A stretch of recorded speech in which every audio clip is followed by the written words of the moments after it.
fokus kjo qeverie? Unë mendoj se kjo është tema qendrore e çështjes. Unë mendoj që ka qenë huqur e dështuar totalisht fakti që Kosova ka pranuar futet në një dialog i cili nuk ka pas objektiv. Ka filluar si dialog teknik, ka përfunduar me çështje politike. Unë mendoj se është koha e fundit që Kosova ta bëjë një roadmap, një plan urdhërfyes të vetin ku jo të hedhë por dialogu. Ne nuk guxojmë ta bëjmë atë, por ta bëjmë një rrugë alternative. Cila është ajo? Rruga e cila nuk do të kishte parasysh njohjen nga Serbia. Ne jemi zënë penge. Nëse mbetemi pranë kërkesës për njohjen nga Serbia dhe nuk lëvizim nga ai pozicion, ne jemi të zënë penge, jo Serbia. Dhe kjo pozicion i favorshëm për Serbinë, atyre u konvenon status quo deri në një situatë të favorshme për ta. Mendoj që është koha fundit që Kosova të lëvizë nga ky pozicion. Ta thotë po, ne jemi të interesuar për dialog me Serbinë, por nëse nuk ka gatishmëri për njohje nga Serbia, ne do të shkojmë rrugë të tjera.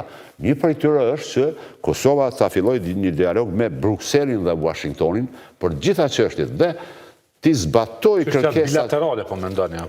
Bilaterale dhe rreth çështjes së përfaqësimit në rrafshin ndërkombëtar deri në Kombet e Bashkuara. Pra, të fillojnë dialog me Brukselin dhe Washingtonin që edhe marrëveshjen madje franko-gjermane ta realizojë me kush që paralelisht, me kush që të përfshihet në atë që është e paraparë në marrëveshjen franko-gjermane, të përfshihet në organizatën ndërkombëtare, por nuk mjafton Këshilli i Evropës. Ta zëm, nëse Kosovës do t'i kërkohet asociacioni në këtë rast, unë mendoj që do të duhet ndërlidhur me antarësimin e NATO.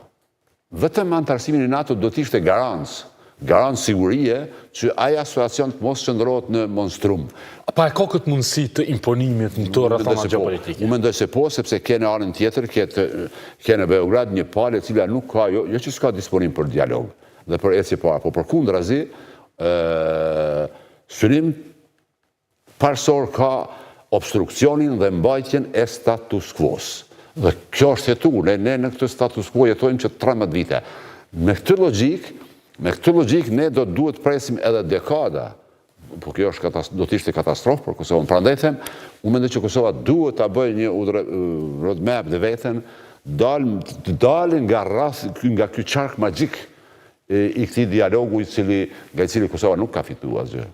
Por a është e mundur që edhe t'i komunikohet në mënyrë të qartë komunitetin ndërkombëtar BE-s dhe SBA-s që ne nuk po dalim nga asnjë binar, por ne po duam një rrugë po ashtu të re të raporte bilaterale mes Republikës Kosovës, Bashkimit Evropian, edhe Shtetet Bashkuara të Amerikës, duke mos e vendosur Serbinë si kushti i asaj rruge. Absolutisht.